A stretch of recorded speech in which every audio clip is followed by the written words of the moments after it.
godfather, so I thought a toast with some family and a place that we love the most would be appropriate.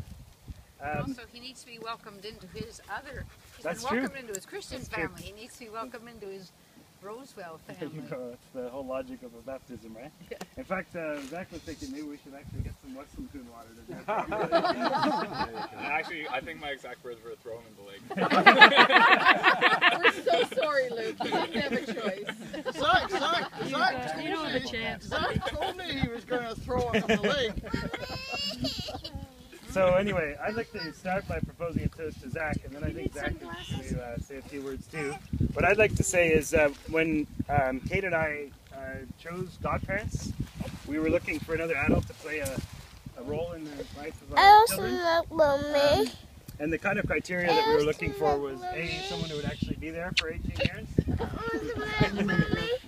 B, someone who would, take the role seriously and engage, be a part of the child's life. And then third, a role model.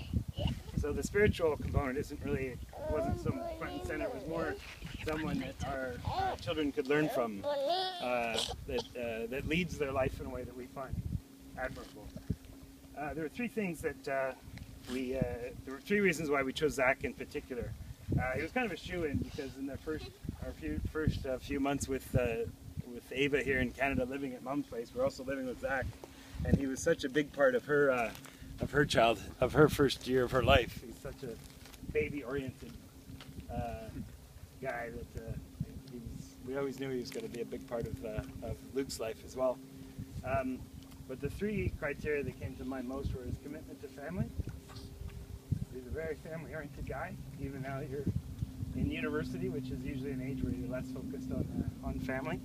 The second is his curiosity. He's got this unquenchable curiosity about the world that we see in the way he's thrown himself into his Chinese studies, the way he's really everything that he's interested in, he really dives in deep and gets to know everything. So you'll probably see him practicing his karate here, because that's also something. Or sorry, it's kung fu. It was actually kung fu now. He's moved on to kung fu.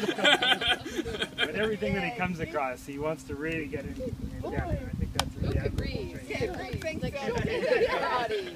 And the last criteria, or the last thing that really impresses us about Zach as a godfather, and something we'll hopefully pass on to Luke, is his individuality. Which sometimes can be expressed as eccentricity. Like when he opens the kettle to make sure how big are the bubbles before he adds them to the green tea. The Chinese do that too. What? The Chinese do that too. Oh, yes. Wow. Well. Or at least the ones who take it seriously. I think eccentricity could be. None of the Chinese No, you'd be surprised. Anyway, individuality, I think, is something that makes us much more interesting as human, and probably makes us also much closer as a family, because the more that each person can be their own person, the more that we're closer as a collective. So I'm hoping that Luke will grow up to have your commitment to family, your curiosity, and also your incredible individuality. So here's to Zach. Here's to Zach. Hooray. I don't know if I should figure that out. You can take a drink yourself. Now let me hold him. Cheers. While you do a toast to him. Okay. Oh. Okay. Thanks for that, Uncle. That was very, I felt very honored by that, and this actually, this naming of me as the godfather is probably one of the things that have honored me in my life the most. One of the things I'm most appreciative of this becoming Luke's godfather. Though, to be honest, after I accepted it, I was a bit nervous because Granddad, we ended up meeting Granddad a couple of weeks later, and he had heard that I was going to be Luke's godfather. And he took me aside and he said, "Zach, I am so glad that you have decided to become Luke's godfather, because it shows your complete and utter devotion to our good Lord Jesus Christ." Dad and I probably have a slightly different definition of godfather. Because my dad and my mom didn't really raise me to be Christians, so I never really grew up in that sort of religious environment. So I never really thought of myself as particularly religious, and even though I consider myself as kind of spiritual, I guess. So I kind of tried to be diplomatic about it, and I told I told Granddad, I believe in the teachings that Jesus Christ, like the teachings that Jesus Christ has given us, like fundamental teachings of loving your opposed to and loving all of humanity.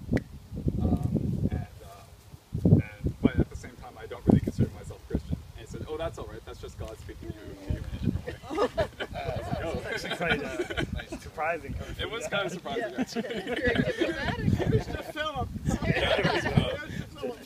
And then about 2 And the hours dog's later, drunk we out of had that, look. a debate between Islam and Christianity. I'll just pretend to sip from it then. And then about 2 hours later, we got into a debate about whether people should be allowed to believe in Islam or not. You remember that? Yes. Quite unenlightened views about Islam, I've noticed. Yeah. But it was a nice moment while it lasted. Anyway, after that though, I thought about it a bit more, and I realized that for the past 2 years, ever since I started learning Chinese, I've also been getting more into Asian culture, and I've started studying texts on Confucianism, Taoism, and Buddhism. And I don't, at least from the Chinese point of view, I don't really consider them to be full-blown religions. And I decided that there were a lot of things about those texts that I felt like that I could really relate to, and thus I didn't feel as bad anymore, because I felt that I still had this sort of spirituality that I could use to kind of guide myself in life, and hopefully in being Luke's godfather, I can also pass on some of that insight to him as well when I can act as that sort of a mentor, a figure. At the same time, I don't want to just act as a full mentor figure, because I feel like that will make me too much like a teacher when Luke is like a student, and I don't feel like that's the sort of relationship I want with him. But I prefer to have more of a relationship that I have with all my other cousins and my brothers and all my actually not really my friends, because they're not really related to me, but kind of similar to the relationships I have with all my friends, and that's as considering them a fellow human being, and in the case of a family member, a fellow kinsman. So here's to Luke for being a fellow kinsman, and I see a lot of qualities in him already that I kind of see in myself, and I definitely see in Uncle Ben, but maybe I got them from Uncle Ben as well. He's super curious about the world already, and he has this sort of individuality. He keeps on trying to go close to the fireplace, but it's super hot. It's like, oh, look at the nice pretty fire. I think I was like that too, but I ended up touching the fire, and then I learned my lesson from that. The taste for danger. Yeah. So cheers to that, and I hope that the next few decades will be full of years to remember.